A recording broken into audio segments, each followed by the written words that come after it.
বেশ কিছু সময় ধরে বাংলাদেশের জাতীয় সঙ্গীত নিয়ে একটা বিতর্ক শুরু হয়েছে। অনেকে দাবি করতেছে যে রবীন্দ্রনাথ ঠাকুরের রচিত আমার সোনার বাংলা এই গান স্বাধীন বাংলাদেশ বা পূর্ব বাংলার মানুষের জাতীয় সঙ্গীত হিসেবে সম্পূর্ণ বেমানান। এই দাবি শুনে বাঙ্গ প্রগতিশীলদের পিলা চমকায় গেছে। তারা গেল গেল সব গেল সর তুলছে। এক বাঙ্গ প্রগতিশীল সঞ্জিদা খাতুন তার পরলোক গমনের পর তার শেষকৃত্যে রবীন্দ্রসঙ্গীত দিয়ে সম্পন্ন করেছে। দেখেছেন কি আর কমু।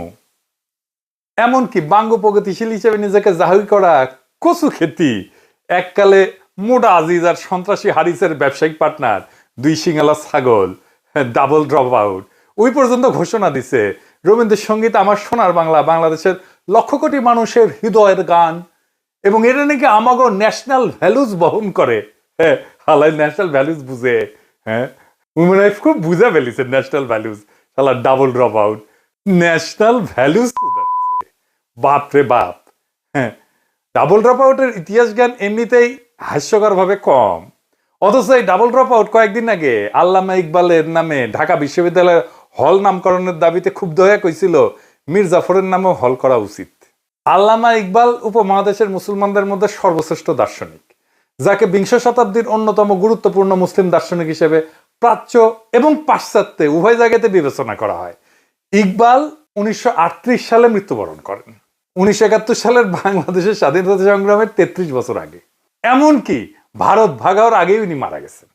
অথচ ইনাকে নিয়ে একচু খ্যাতি এবং বাঙ্গ প্রগতিশীলদের চুলকানির অভাব নেই। অথচ ঢাকা বিশ্ববিদ্যালয়ে ইকবালের নামে আগেও ছিল হল, যেটাকে ইসলামোফোবিক আওয়ামী বামেরা 71 সালের পর নাম পাল্টায় অন্য সব হলের সাথে ইকবাল হলের নাম পাল্টায় সার্জেন্ট জহুরুল হক হল করে। যে জহুরুল হক হল 60-এর দশকে আগরতলাতে পাকিস্তানের বিরুদ্ধে বিদ্রোহ এবং বিভিন্ন সেনানিবাসে বিডিআর বিদ্রোহের মতো গণহত্যা করার ষড়যন্ত্রে জড়িত ছিল, ইন্ডিয়ার সাথে আর কি, ইন্ডিয়ার পরিকল্পনায়। আর একটা হইল জিন্না হলের নাম পাল্টায় রাখা হয় সূর্য সেনের নামে। ইতিহাসে মীর জাফর কারা সেটা খুব স্পষ্ট। কচুক্ষেতে এবং বাঙ্গ প্রগতিশীলদের ইতিহাস নিয়ে জ্ঞান বুদ্ধি অত্যন্ত সীমিত। পলাশির যুদ্ধের পর মীর জাফর এবং তার ছেলে নাজমুদ্দৌলা, সাইফুদ্দৌলা এবং মুবারকউদ্দৌলা 50 বছর মুর্শিদাবাদে ইংরেজদের প্রোটেকশন থেকে শান শওকতের সাথে নবাবী জীবনযাপন করত, যেমনটা করতো মুজিব, হাসিনা। ধানমন্ডি এবং গণভবনে থেকে ভারতের প্রোটেকশনের ছত্রছায়। তখন নবাবের বিরুদ্ধে কেউ কিছু বললেই গর্দান যাইতো। পলাশির যুদ্ধের লেগেসি যুদ্ধের সাথে সাথেই নির্ধারিত হয় নাই, ইতিহাসে সেটা অনেক পরে নির্ধারণ করছে। আওয়ামী বাং প্রগতিশীলরা হচ্ছে ইতিহাসের আসল মীর জাফর, রায় দুর্লভ, ইয়ার লতিফ, জগৎ শেঠ। মীর জাফর পলাশির যুদ্ধের পর নিজের গদিতে বসার জন্য লর্ড ক্লাইভের সাথে দেখা করতে যায়। নিজের সাঙ্গপাঙ্গদের নিয়ে সোহরাওয়ার্দীর বডিগার্ডও একই কাম করেছিল। সোহরাওয়ার্দীর বডিগার্ড আবার নিজের অফিসে ইন্দিরা গান্ধীর ছবি ডেস্কে রাখত। মীর জাফরও মনে হয় ক্লাইভের ছবি এভাবে নিজের দরবারে রাখতো না। এইভাবে ঢাকা বিশ্ববিদ্যালয় এবং সারা দেশে এই সমস্ত হিন্দুত্ববাদী এবং ভারতীয় চরদের নামে হলের নামকরণ করা হইল। এই সমস্ত স্থাপনার নাম পাল্টাইতে হবে। ছাত্র জনতা এবং ক্ষুদ্র ভ্রাতা ভগিনীরা নিজেরাই এটা করবে। এইবার আসি জাতীয় সঙ্গীতে আমার সোনার বাংলা গান নিয়ে। আমার সোনার বাংলা গানের ইতিহাস কি, এই গানের মানে কি, কবে, কোথায়, কোন প্রসঙ্গে এই গান কম্পোজ করা হয়েছিল,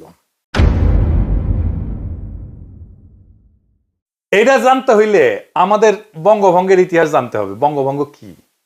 1899 সালে লর্ড কার্জন ব্রিটিশ ভারতে ভাইসরয় হিসেবে আসেন। তখন ব্রিটিশ ভারতের প্রদেশগুলো ছিল Bengal presidency, Madras presidency, Bombay presidency, যুক্তপ্রদেশ, মধ্যপ্রদেশ, পাঞ্জাব। বেঙ্গল প্রেসিডেন্সির এবং সমগ্র ব্রিটিশ ইন্ডিয়ার রাজধানী ছিল সাহেবদের তৈরি করা শহর কলকাতায়, কল্লোলিনী তিলোত্তমা কলকাতা। বেঙ্গল প্রেসিডেন্সি আকারে অনেক বড় থাকায় সেটা একজন লাট সাহেবের পক্ষে শাসন করা দুরূহ ব্যাপার ছিল।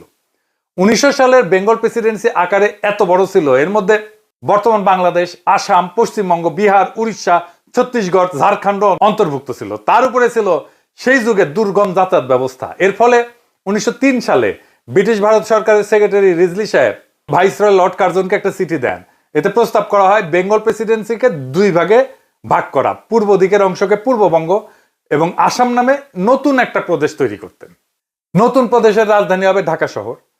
লর্ড কার্জন এই প্রস্তাবে সম্মতি প্রদান করে। এর ফলে 16 অক্টোবর 1905 সালে লর্ড কার্জন নতুন প্রদেশ পূর্ববঙ্গ এবং আসামের গোড়াপত্তন করে ঢাকাকে রাজধানী করেন। এইভাবে মুঘল যুগে শায়েস্তা খান এবং শাহজাদা আজিমুসানের পর 200 বছর অতিবাহিত হয়ে ঢাকা আবার রাজধানী হিসেবে আত্মপ্রকাশ করে। মুঘল সর্দার মুর্শিদ কুলি খান শাহজাদা আজিমুসানের পর 1700 দশকের প্রথম দিকে রাজধানী ঢাকা থেকে মুর্শিদাবাদে স্থানান্তর করেন। এরপর শুরু হয় বাংলায় হিন্দুত্ববাদীদের আন্দোলন, যেটা সন্ত্রাসবাদের রূপ নেয়। কলকাতার হিন্দু বাবুরা একদম বিক্ষোভে ফাইটা পড়ে। এটা নিয়ে কলকাতার ভদ্রলোক বাবুরা অসংখ্য মিছিল বক্তৃতা সমাবেশ করে গরম করিয়া দেয় দুনিয়া। বাবুদের দুইটা সন্ত্রাসবাদী সংগঠন ছিল, একটা কলকাতা কেন্দ্রিক যুগান্তর গ্রুপ আর একটা ঢাকা কেন্দ্রিক অনুশীলন সমিতি। যুগান্তর গ্রুপের সন্ত্রাসী ক্ষুদিরাম বসু একজন সাহেব ম্যাজিস্ট্রেটকে হত্যা করার জন্য সাহেবের গাড়ি লক্ষ্য করে বোমা হামলা করে। এই সমস্ত হিন্দুত্ববাদী সন্ত্রাসীরা 21শে আগস্ট গ্রেনেড হামলার আদি জনক। ক্ষুদিরামের নিক্ষেপ করা গ্রেনেড সাহেবের গাড়ির পরিবর্তে দুইজন মেম সাহেবের গাড়িতে গিয়া পড়ে এবং একজন ইংরেজ ব্যারিস্টারের স্ত্রী এবং কন্যাকে হত্যা করে। ইংরেজ সরকার ক্ষুদিরামকে ধরে বিচার করে ফাঁসিতে লটকায় দেয়। এইরকম নারীঘাতক হিন্দুত্ববাদী সন্ত্রাসীকে আবার বাঙ্গু সমাজে সেলিব্রেট করা হয়, তাকে নিয়ে কবিতা লেখা হয়। এমনকি আমাদের আল মাহমুদও লিখেছিল, চিনতে নাকি সোনার ছেলে ক্ষুদিরামকে চিনতে, রুদ্ধশ্বাসে প্রাণ দিল যে মুক্ত বাতাস কিনতে। কি আর কমু। আর এক বাঙ্গু প্রগতিশীল আব্দুল নূর তুষার ইতিহাস জ্ঞান দিতেছে জাতিরে। দেখেন কি লিখেছে, সে কইতেছে আমাদের দেশে কার্জন হল আছে, কিন্তু ক্ষুদিরামের নামে একটা চালাঘর নাই। ইংরেজদের দালাল নবাবদের মঞ্জিল আছে, মানে আহসান মঞ্জিল আর কি, কিন্তু প্রীতিলতার একটা ভালো ভাস্কর্য নাই। মানে আছে কিন্তু ভালো নাই, কুটি আছে। প্রীতিলতার ভাস্কর্য জানাইন তো, হ্যাঁ খারাপ ভাস্কর্যটাই কুটি আছে, একটু জানবার চাই, হ্যাঁ ব্যবস্থা করা লাগবে। আরো লিখেছে সূর্য সেন, প্রীতিলতার, ক্ষুদিরামেরা আমাদের বীর শ্রেষ্ঠদের পূর্বপুরুষ। জমিদারদের ল্যাঠাল যারা, জমিদারি চলে যাবে জন্য যারা ইংরেজদের শাসাইবে তাই অস্ত্র হাতে তুলে নিছিল, তারা নাকি আমাদের বীর শ্রেষ্ঠদের পূর্বপুরুষ। আমি যাই কই, এই প্রীতিলতা, সূর্য সেন আর ক্ষুদিরাম নিয়া বাঙ্গু প্রগতিশীলদের চুলকানিটা একটু বিস্তারিত বোঝা দরকার।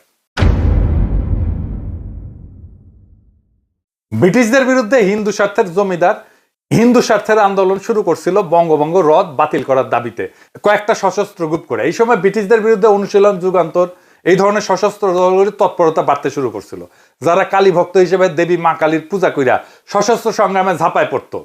সশস্ত্র গ্রুপগুলো যে সশস্ত্র আন্দোলনে ঝাঁপায় পড়ছিল, এইটাকে তারা কলকাতার জমিদারদের স্বার্থে লেখা ইতিহাসে স্বদেশী আন্দোলন হিসেবে গাল ভরা নাম দিছিল।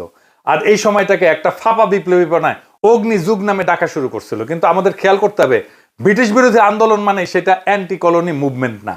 আমাদের পূর্ববঙ্গের স্বার্থের প্রশ্নে বিচার করলে অনুশীলন, যুগান্তর ধরনের সশস্ত্র গ্রুপগুলোর জন্মই হয়েছিল কায়েমি জমিদার হিন্দু স্বার্থে।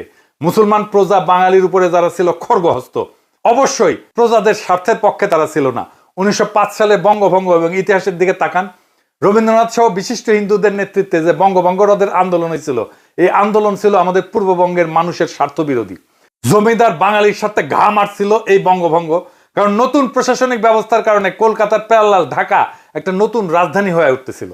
ফলে পূর্ববঙ্গ থেকে কলকাতা শহরে কৃষির উদ্বৃত্ত সাপ্লাই লাইন অনিশ্চিত হয়ে পড়তেছিল। পূর্ববঙ্গের কৃষির উদ্বৃত্ত দিয়া তৈরি হয়েছিল কল্লোলিনী তিলোত্তমা কলকাতা। আর এই ঘটনার পটভূমিতে কথিত ফাঁকা আলাপের স্বদেশী আন্দোলনের সূত্রপাত। তাহলে হিসাব করেন যে বঙ্গভঙ্গ ব্রিটিশেরা চালু করছিল, পিছিয়ে থাকা পূর্ববঙ্গ আসামের মুসলমানদের স্বার্থের পক্ষে, যেখানে রাজধানী হিসেবে ঢাকা শহর গুরুত্বপূর্ণ হওয়ার সুযোগ তৈরি হইতেছিল। এইখানে আপনি কার পক্ষে যাইবেন? যে জমিদার বাবুরাই বঙ্গভঙ্গ বাতিল করলেন তাদের পক্ষে? যে অনুশীলন, যুগান্তর ধরনের সশস্ত্র গ্রুপগুলো ছিল জমিদার শ্রেণীর স্বার্থে, আপনি কি তাদের হিরো বানায় বন্দনা করবেন?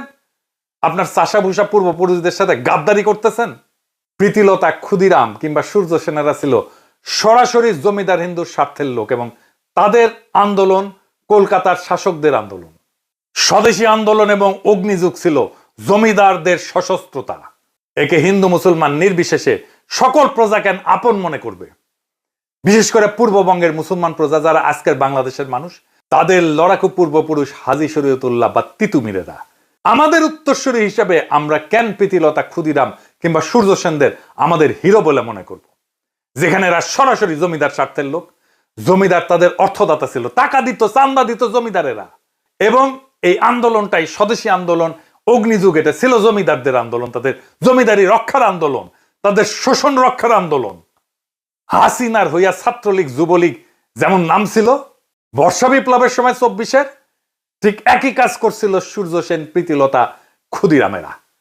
ওরা ছিল জমিদারের ল্যাঠাল, যেরকম ছাত্রলীগ ছিল আওয়ামী লীগের হাসিনার ল্যাঠাল।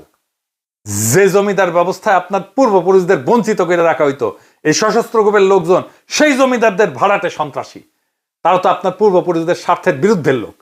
এই জমিদার শ্রেণী তো কখনো আপনার পূর্বপুরুষদের বাঙালি বইলাই স্বীকার করে নাই, মান্যতা দেয় নাই। সেই জমিদার শ্রেণীর ঔরসে আজকাল বাংলা ভাষা শিল্প সংস্কৃতি গড়ে উঠছে, সেটা খুব ভালো কথা। কিন্তু জমিদার হিন্দু তো আপনারা এক্সক্লুড কইরা হিসাবের বাইরে রেখা এই বাংলা ভাষা শিল্প সংস্কৃতির পতন ঘটাইছিল। যে প্রীতিলতার সূর্য সেনের আপনি হিরো বানাইতে চান, তাদের অনুশীলন যুগান্তর ধরনের সশস্ত্র গ্রুপগুলো তো কখনো আপনাকে গোনাতেই ধরে নাই। আপনি তো মুসলমান হলে ঢুকতেও পারতেন না অনুশীলন যুগান্তরে। শুধু তাই না, এরা তো আপনারই স্বার্থ বিরোধী, সাধারণভাবে ঢাকাকে রাজধানী করার বিরোধী একটা আন্দোলন ছিল। চান্স পাইলে এরা প্রীতিলতা, ক্ষুদিরাম কিংবা সূর্য সেনদের নিয়ে আপনার তথাকথিত প্রগতির কাঁচা আবেগ টক বগায় ফুটতে থাকে। সূর্য সেন, ক্ষুদিরাম, প্রীতিলতার নামে কোনো স্মারক বাংলাদেশে থাকবে না। এই বঙ্গভঙ্গ বিরোধী আন্দোলন নিয়ে রমাপ্রসাদ ভাস্কর একটা প্রবন্ধ লিখছিলেন। প্রবন্ধটার নাম বঙ্গভঙ্গ এবং রামেন্দ্র সুন্দর ত্রিবেদী। এই প্রবন্ধে সে আন্দোলনে রবীন্দ্রনাথ ঠাকুর ওরফে রঠার ভূমিকার বিস্তারিত বর্ণনা আছে। পূর্ব বাংলার চাষা মুসলমানদের জন্য যে এক আলাদা রাজ্য হচ্ছে, এটা কলকাতার বাবুরা মেনে নিতে পারে না। এই জন্যই তাদের এত হাউকাউ আন্দোলন, সন্ত্রাসী কর্মকাণ্ড। ওই আন্দোলনের সময় 25শে আগস্ট 1905 সালে কলকাতার টাউন হলে একটা সভা অনুষ্ঠিত হয়। সেটা ছিল বঙ্গভঙ্গের বিরুদ্ধে একটা প্রবন্ধ পাঠের আসর। বাবুরা নাম দিছিল অবস্থা এবং ব্যবস্থা। ওই আসরে রবীন্দ্রনাথ তার সদ্য রচিত আমার সোনার বাংলা গানটা প্রথম পরিবেশন করে। বাবুরা রঠাকে বঙ্গভঙ্গ আন্দোলনের চারণ কবি হিসেবে নিযুক্ত করে। রঠা উত্তেজিত মাসখানেকের মধ্যে 20 থেকে 25টা উত্তেজনাকর গান রচনা করে ফেলে। এরপর 27শে সেপ্টেম্বর রঠার সভাপতিত্বে 18/4 অক্রুর দত্ত লেনে একটা সভা অনুষ্ঠিত হয়। সেখানে রঠা সর্বপ্রথম রাখি বন্ধন প্রথা চালু করার প্রস্তাব দেন এবং এই উপলক্ষে রাখি সঙ্গীত বাংলার মাটি বাংলার জল এই গানটা রচনা করেন। বাংলার মাটি বাংলার জল, বাংলার বায়ু বাংলার ফল, পূর্ণ হোক পূর্ণ হোক পূর্ণ হোক হে ভগবান। 50,000 কণ্ঠে উচ্চারিত বন্দে মাতরম ধ্বনির মধ্যে সুরেন্দ্রনাথ বন্দ্যোপাধ্যায় সভাপতির অভিভাষণ পাঠ করেন। বাংলায় সেটা রবীন্দ্রনাথ পাঠ করেন। রবীন্দ্রনাথ তাদের মধ্যে ছিলেন এবং তার নতুন গান ওদের বাঁধন যতই শক্ত হবে ততই বাঁধন টুটবে গাইতে থাকেন। এরপর রবীন্দ্রনাথ তার আর একটা গান ধরেন, তা হইল বিধির বাঁধন কাটবে তুমি এমন শক্তিমান। এরপর 1905 সালের আশ্বিন মাসে, মানে সেপ্টেম্বর অক্টোবর সংখ্যায়, রবীন্দ্রনাথ কার্তিক সম্পাদিত বঙ্গদর্শন পত্রিকায় রঠা প্রথম আমার সোনার বাংলা গানটা পাবলিশ করেন, প্রকাশ করেন। এই বঙ্গদর্শন পত্রিকার একটা বিশাল ইতিহাস আছে। কি সেই ইতিহাস? এই পত্রিকা 1872 সালে প্রথম সম্পাদনা করে বের করে বাংলা সাহিত্যের সবচেয়ে কুখ্যাত ইসলামোফোব আর হিন্দুত্ববাদীদের গডফাদার বঙ্কিমচন্দ্র চট্টোপাধ্যায়। বঙ্কিম তার উপন্যাসগুলো এই পত্রিকায় সিরিয়াল আকারে পাবলিশ করত। এইখানে 1882 সালে ধারাবাহিকভাবে প্রকাশিত হয় বঙ্কিমের উপন্যাস আনন্দমঠ। এই আনন্দমঠে বঙ্কিম হিন্দুত্ববাদীদের জাতীয় সঙ্গীত বন্দে মাতরম প্রথম কম্পোজ করে প্রকাশ করেন। পুরা উপন্যাসের বিষয়বস্তু হচ্ছে মুসলিমদের খেদানো। পুরা পত্রিকাটা ছিল ইসলামোফোবিয়ার একটা পাত্র। এইখানে 1884 সালে বঙ্কিম আরেকটা প্রবন্ধ প্রকাশ করে বাংলার কলঙ্ক নামে। মুসলমানদের গালিগালাজ করাইছিল সেই প্রবন্ধের মূল থিম। এরকম বহু লেখা প্রকাশিত হয় এই পত্রিকাতে। পুরা কলকাতার ভদ্রলোক সমাজে এই পত্রিকা গোগ্রাসে গিলত। তাদের ওয়ার্ল্ড ভিউ প্রচার করছে এইটা। রঠা ছোটবেলাতে গোগ্রাসে সমস্ত গল্প গিলত। রঠার নিজের মুখেই শোনেন তার আত্মজীবনীতে কি লিখেছে। অবশেষে বঙ্কিমের বঙ্গদর্শন আসিয়া বাঙালির হৃদয় একেবারে লুট করিয়া লইল। একে তো তাহার জন্য মাসান্তের প্রতীক্ষা করিয়া থাকিতাম, তাহার পরে বড় দলে পড়ার শেষের অপেক্ষা করা আরো বেশি দুঃসহ হইত। এইরকম একটা কুখ্যাত ইসলামোফোব বাংলার মুসলমানকে গালিগালাজ করা পত্রিকাকেই রঠা বাইছে নিলেন আমার সোনার বাংলা গান পাবলিশ করার জন্য, প্রকাশ করার জন্য। আর রঠা এই বঙ্গদর্শন পইরা বড় হইছে, তাহলে ওর ভিতরে কি আছে সেটা বুঝে দেখেন। এই হচ্ছে কচুক্ষেতির স্বল্প জ্ঞানের ন্যাশনাল ভ্যালুস, এইটার ইতিহাস। এই গানকে যে এখনো জয় বাংলা করা হয় নাই, সেটা তো বাঙ্গু প্রগতিশীলদের 7 জন্মের ভাগ্য। কিন্তু এই ভাগ্য বেশি দিন টিকবে না। হাসিনা যেমনে জয় বাংলা হয়েছে, আওয়ামী লীগ যেমনে জয় বাংলা হয়েছে, 32 নম্বর যেমনে জয় বাংলা হয়েছে, এই গানও জয় বাংলা হবে। এরপর বঙ্গভঙ্গ রদ করার এরকম অপচেষ্টাকে প্রতিহত করার জন্য 1906 সালের ডিসেম্বর মাসে ঢাকায় নওয়াব সলিমুল্লাহ তার বাড়ি আহসান মঞ্জিলে সমগ্র ভারতবর্ষের মুসলমান নেতাদের আমন্ত্রণ জানান। উপলক্ষ ছিল অল ইন্ডিয়া মোহামেডান এডুকেশনাল কনফারেন্সের মিটিং। স্যার সৈয়দ আহমেদ খান এই এডুকেশনাল সংস্থা প্রতিষ্ঠা করছিলেন। সেই মিটিংয়ে আহসান মঞ্জিলে সারা ভারতবর্ষ থেকে 3000 মুসলমান ডেলিগেট যোগদান করেন। মিটিংয়ে সভাপতিত্ব করেন উত্তরপ্রদেশের মিরাটের নবাব ভিকারুল মুলক। আজকের শাহবাগ তখন নওয়াব সলিমুল্লাহর বাগান ছিল। এইখানেই নওয়াবের একটা বাগান গাড়ি ছিল এই শাহবাগে। সেই শাহবাগের বাগান বাড়িতে অনুষ্ঠিত হয় ঐতিহাসিক মিটিং। শাহবাগ থেকে এই ঘটনার শুভ সূচনা। যেখানে নওয়াব সলিমুল্লাহ ভারতবর্ষে মুসলমানদেরকে নিজেদের স্বার্থ রক্ষার জন্য একটা রাজনৈতিক দল গঠন করার প্রপোজাল দেন, যেটা সর্বসম্মতিক্রমে গৃহীত হয়। এইভাবেই জন্ম হয় মুসলিম লীগের। স্যার সৈয়দ আহমেদ খানের ঘনিষ্ঠ বন্ধু নওয়াব মোহসিন মুলককে করা হয় মুসলিম লীগের সেক্রেটারি এবং সংবিধানের মূল লেখক। লীগের প্রথম অনারারি প্রেসিডেন্ট করা হয় ইমাম আগা খানকে। কলকাতার বাবুদের আন্দোলন আর তাদের সন্ত্রাসীদের সন্ত্রাসে অবশেষে ইংরেজ সরকার হার মানে। 1911 সালের ডিসেম্বর মাসে রাজা পঞ্চম জর্জ ভারতের দরবারে আসেন। তখন ইংরেজ সরকার সিদ্ধান্ত নেয় তারা এই বঙ্গভঙ্গকে রদ করবেন। রাজা দরবারে এই প্রক্লেমেশন জারি করেন। রঠাই আনন্দে রচনা করে ফেলেন, জনগণ মন অধিনায়ক জয় হে, ভারত ভাগ্য বিধাতা।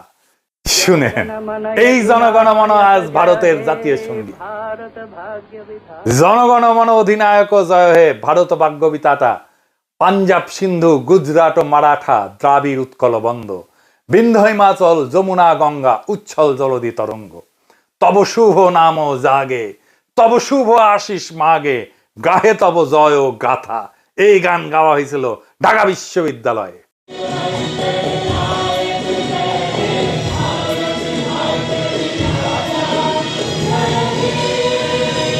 রটা নিয়ে একটা মজার গল্প শোনাই। রটা কিন্তু মেয়েলি ভয়েসে কথা কইতেন। এটা নিয়ে প্রখ্যাত সাহিত্যিক সাংবাদিক আবুল কালাম শামসুদ্দিনের একটা ঘটনা আছে উনার আত্মজীবনীতে, অতীত দিনের স্মৃতি বইতে। আবুল কালাম শামসুদ্দিন তার বন্ধু কাজী নজরুল ইসলামের সাথে সত্যেন্দ্রনাথ দত্তের মৃত্যুতে আয়োজিত একটা স্মরণ সভায় গেছিলেন। সেখানকার অভিজ্ঞতা শুনেন।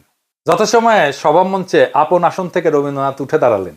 হঠাৎ নারী কণ্ঠ শুনে চমকিত হলাম। কোথা থেকে নারী কণ্ঠের কবিতা আবৃত্তি ভেসে আসছে বুঝতে না পেরে চারিদিকে চাইতে লাগলাম। মনে হলো সভা মঞ্চ থেকে স্বর ভেসে আসছে। নজরুলকে জিজ্ঞাসা করলাম, কবিতা আবৃত্তি করছেন কে? নজরুল হেসে বললেন, রবীন্দ্রনাথের মুখের দিকে চেয়ে দেখুন তো। চেয়ে দেখলাম, তাই তো, মুখ নড়ছে, কিন্তু এ নারী কণ্ঠ কেন? নজরুল বললেন, তার কণ্ঠস্বরই এরূপ। আমি বিস্মিত হলাম। এমন নারী কণ্ঠের স্বর যে কোনো পুরুষের থাকতে পারে এ ধারণা আমার ছিল না। রঠার অখণ্ড সোনার বাংলা ছিল অখণ্ড ভারত মাতার একটা অংশ। এই গান কিভাবে, কোন যুক্তিতে স্বাধীন বাংলাদেশের জাতীয় সঙ্গীত হয়? যারা এই গানকে বাংলাদেশের জাতীয় সঙ্গীত হিসেবে গৃহীত করাইছে তাদের মধ্যে মুখ্য চরিত্র হচ্ছে কুখ্যাত ভারতের দালাল, রয়্যাল এজেন্ট চিত্তরঞ্জন সুতারের সহচর সিরাজুল আলম খান, যাদের উদ্দেশ্যই ছিল পূর্ব বাংলাকে ভারতের সাথে যোগ করানো। ঠিক এই উদ্দেশ্যেই তারা এই গানকে বাংলাদেশের জাতীয় সঙ্গীত বানাইছে। সিরাজুল আলমের সহচর জাসদের মহিউদ্দিন তার বইতে কি লিখেছে দেখেন। সিরাজুল আলম খান তখন কলকাতার ভবানীপুরে রাজেন্দ্র প্রাসাদ রোডের চিত্তরঞ্জন সুতারের বাড়িতে ঘুমায়। হ্যাঁ, ওর বাড়িতেই থাকতো। চিত্তরঞ্জন সুতারের কার্যকলাপ আমি আগের এপিসোডে আলোচনা করছি। সুতার বাংলাদেশেও রয়ের ফান্ডিং নিয়ে সশস্ত্র বঙ্গভূমি আন্দোলন করছিল। এই সুতার 71 সালে ইন্দিরা গান্ধীকে বারবার বলছিল ভারত মাতা যেন বাংলাদেশকে সম্পূর্ণভাবে নিজের সাথে যুক্ত করিয়া পশ্চিম বাংলার সাথে যোগ করিয়া রবীন্দ্রনাথের অখণ্ড সোনার বাংলা প্রতিষ্ঠা করে। জাতীয় সঙ্গীতের সিদ্ধান্ত সিরাজুল আলম খান কিভাবে নেয় সেটা এখন শুনেন। 2 মার্চ বিকালে সিরাজুল আলম খান ইকবাল হলের ক্যান্টিনে ছাত্রলীগের একদল নেতা কর্মীকে নিয়ে বসলেন। কিছু কিছু বিষয়ে দ্রুত সিদ্ধান্ত নেওয়ার দরকার ছিল। তিনি কিছু একটা বলছেন আর কেউ একজন নোট নিচ্ছেন। তিনি বললেন, জাতীয় পতাকা কেমন হবে? কয়েকজন বলল, আজ বটতলায় যেটা তোলা হয়েছে সেটাই হোক। জাতীয় সঙ্গীতের প্রসঙ্গ উঠতেই দ্বিজেন্দ্রলাল রায়ের ধনধান্যে পুষ্প ভরা গানটির প্রস্তাব এলো। কিন্তু এর দুটো সমস্যা ছিল। প্রথমত, গানটার কোথাও বাংলা বা বাংলাদেশ শব্দটি নেই। দ্বিতীয়ত, গানটার কোনো রেকর্ড পাওয়া যায় না। শেষমেশ প্রস্তাব করা হলো রবীন্দ্রনাথের আমার সোনার বাংলা, আমি তোমায় ভালোবাসি গানটিকে জাতীয় সঙ্গীত করা হোক। সিরাজুল আলম খান মাথা নাড়লেন। একজন সঙ্গে সঙ্গে নোট নিল। এরপর এলো জাতির পিতা প্রসঙ্গ। রঠা কখনোই বাঙালি জাতীয়তাবাদী ছিল না। কলকাতার কোনো হিন্দুই বাঙালি জাতীয়তাবাদী হয় না।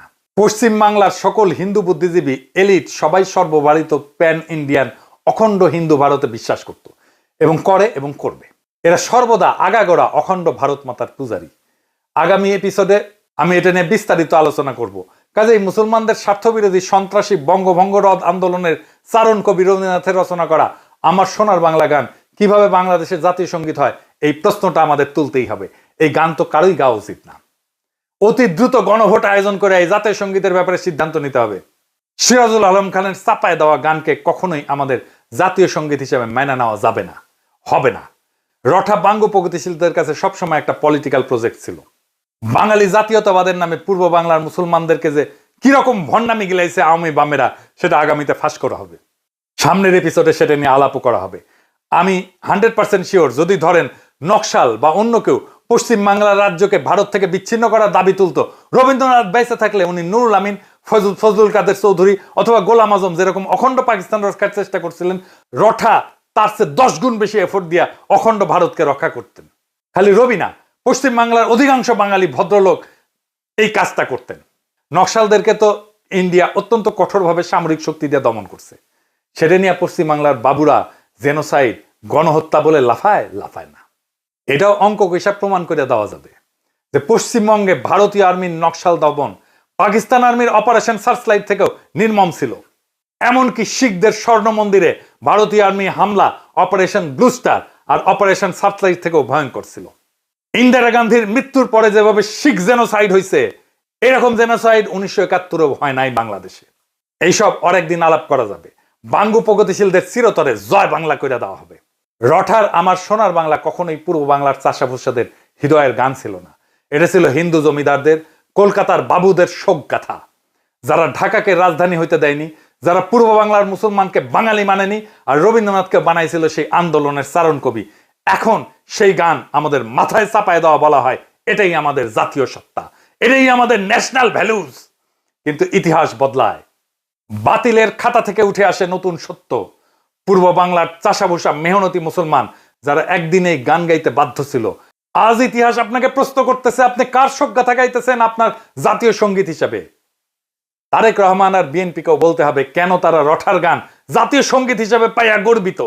গর্বটা কোথায়? বাংলাদেশের সাধারণ চাষাভুষা মুসলমানের স্বার্থভঙ্গ কি তাদের গর্ব? জাতীয় সঙ্গীত হইতে হবে সেই গান যা জন্ম নেয় মুক্তির জন্য, প্রজার হৃদয়ে শোষণের বিরুদ্ধে দাঁড়ায়। আমার সোনার বাংলা না, আমাদের চাই আমাদের নিজস্ব, আমাদের আত্মপরিচয় বহনকারী, আমাদের স্বপ্নের প্রতিধ্বনি করা গান। এই লড়াই শুধু গান বদলের না, এটা ইতিহাস পুনরুদ্ধারের লড়াই, বঙ্গভঙ্গ রদ আন্দোলনের চক্রান্ত উন্মোচনের লড়াই, বাঙ্গ প্রগতিশীলদের চাপানো ন্যাশনাল ভ্যালুজের মুখোশ ছিঁড়ে ফেলার সংগ্রাম। এখনই সময় আসছে রঠার লেখা ইতিহাসের বদলে নিজের কলমে নিজের ইতিহাস লেখার, নিজের কলমে নিজের জাতীয় সঙ্গীত লেখার, নিজের কলমে নিজের গৌরবের ইতিহাস লেখার, বাংলাদেশের ভূখণ্ডের এই জনগণের সত্যিকারের জাগরণের ইতিহাস লেখার। এইবার সময় আসছে আমার সোনার বাংলাকে বিদায় জানানোর। নতুন স্বাধীনতার পরে আসবে নতুন জাতীয় সঙ্গীত। জয় হোক চাষাভুষার, জয় হোক ইতিহাসের, জয় হোক জনগণের মুক্তির, আমাদের আবহমান লড়াইয়ের। ইনকিলাব জিন্দাবাদ।